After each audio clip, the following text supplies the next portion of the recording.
What? Let's go. Good That's evening. The one. I'm Okay. Tina Tasaka with Cannabis X America, and we are here at First Friday, January 3rd in Phoenix, Arizona. And thank you to our sponsor, Flicker Lighter. And I am here with this gentleman. What's up? Flicker Lighter. Woo! Flicker Lighter. Let's go. I am here with this gentleman named Chance, and boy, do I feel lucky when I am here with somebody named Chance. Whoa, take a chance. Indeed, take a chance. It's a new year. So, gosh, when you sit down with somebody named Chance, I tell you, you have a lot to talk about. Isn't that true? It's a lot. You lot wherever you want to start at. Let me know. I'm ready to go. I'm ready to go. Well, let's start to break it down. First off, you threw the zinger at me that you live in St. Thomas, VI. I'm originally from Phoenix, Arizona, and I recently moved to St. Thomas. So that's where I spend a lot of my time at now. Well, first off, fist pump, because I am born in Phoenix, Arizona, too. And that is very unusual to have two native Arizonans sitting here at First Friday. First Friday of the year. Born Happy New and Year, everybody. raised Happy in New Phoenix, Year. Arizona. Oh, my Born and gosh. raised, yeah. We are desert rats. It's so much change here. You see, First Friday's growing out of control. So. Oh yeah, this good didn't thing. exist. I mean, this didn't exist, and Sky Harbor was a wee little airport. And remember, you could go all the way out to you could go out to the jetway, and you would put a nickel in the telescope, Yeah. and you could watch the plane take off. Whoa. You could put a nickel in the telescope, watch the plane take off, and my mother and I would do that because my family lives in Denmark, and my mother and I would.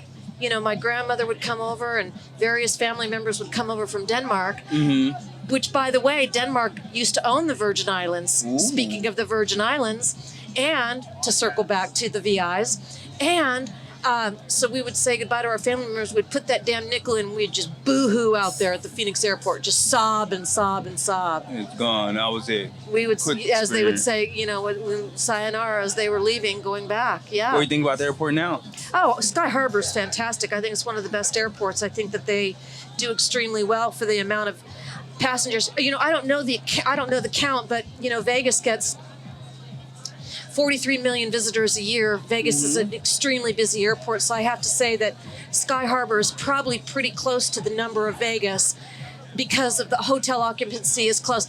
But you can't really measure it that way because the number of hotels doesn't match up to the number of hotels that's here in Arizona. Yeah. But the tourism, the occupancy rates and all that, you know, matches up, and it is one of the second tourism city. You know, the I know it's occupancy. growing. Yeah. The occupancy does match up to Las Vegas.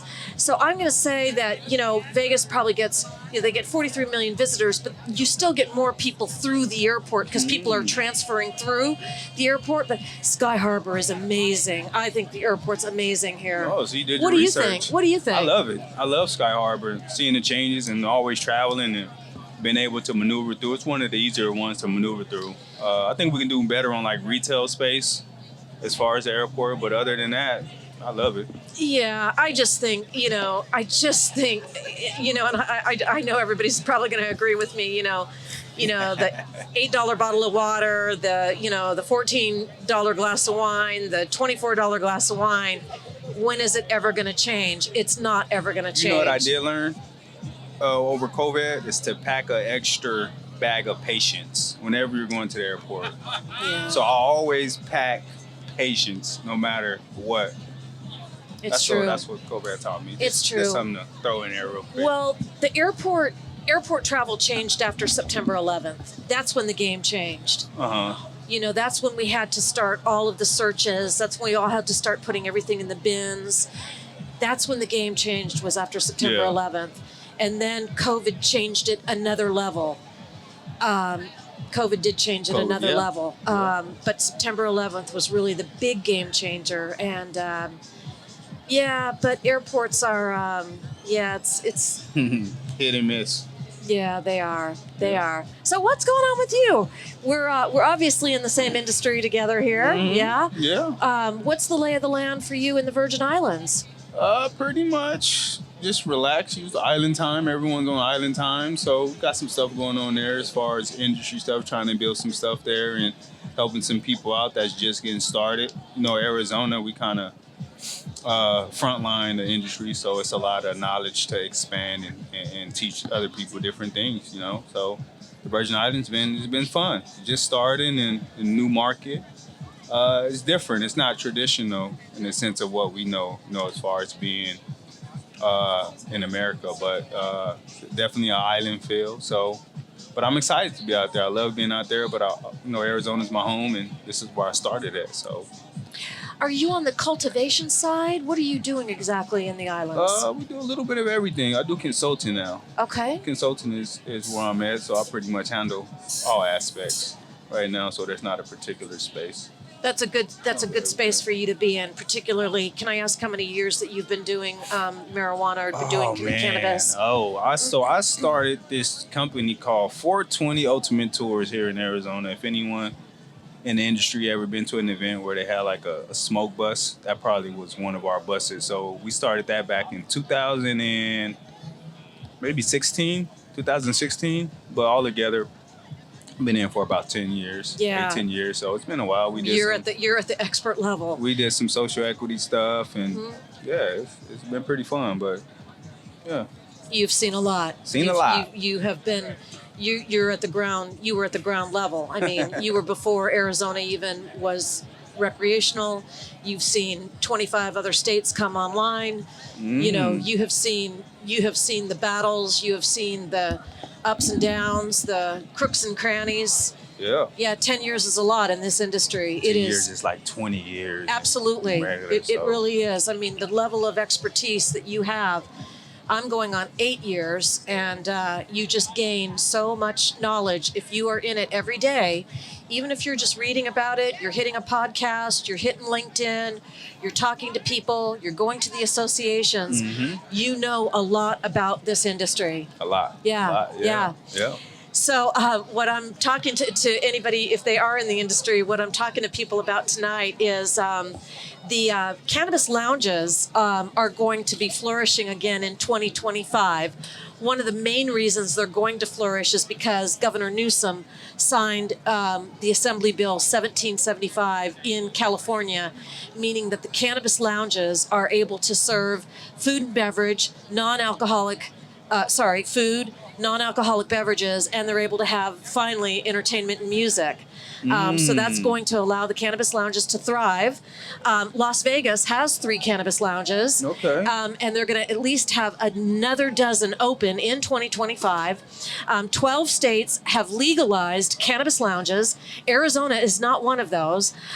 Do you feel that Arizona should legalize cannabis lounges? I feel that, yeah. I mean, cannabis is already legal here, so it's just a matter of setting it up and doing it the right way as far as lounges, because what happens in Arizona a lot of times is you get people trying to gatekeep different things that come online. So it's kind of like first to market, find your niche and go for it. But yeah, it should be, I think we already got one or two lounges here that's already set up. We do, but they are memberships. They are membership lounges, and they don't really fall under a true cannabis lounge under the eyes of the state of California and under the eyes of cannabis lounges of the other 12 other states. So they really don't fall under those other 12 state categories. Gotcha. So yeah, it's by membership fee. Okay. But you're right, and those places are great. Yeah, they're great. Yeah.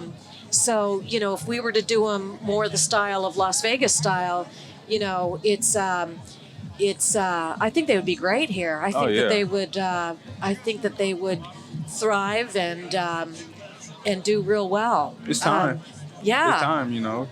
Just looking around here, not to cut you off, but just looking around here, you see a lot of cannabis vendors and stuff like that too. So it's pretty cool seeing that, going from being in 10 years and then seeing the progression of it. So it's pretty cool. Yeah. What is the lay of the land in terms of Virgin Islands? What are the opportunities for guests and for people that are traveling, vacationers? What is their opportunity to intake and to consume and to enjoy cannabis while they are in the Virgin Islands? It's beautiful because of the tourists there, right? It's more of a touristy thing. So a lot of people that's coming there, it's more of a go on a safari ride and go see how it's being grown, or the first farm that's there. So it's more for tourists. But as far as business, as far as people coming in and starting businesses, I like it because it's more of a tighter family type thing. So you don't have like big company that can come over there and just think they can just start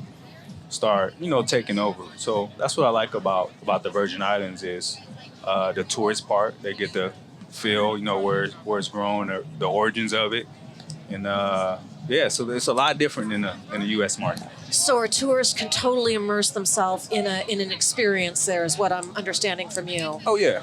Oh, that's for excellent. Sure. You can go to the beach. There's different beaches you can go to. So if you want a calm beach, you don't want to be bothered, you don't want to smell cannabis, they got beaches for that. But if you want, you want to go to where the action is, where you can smoke on the beach, have you a joint, they have that too. So they have a little bit of everything.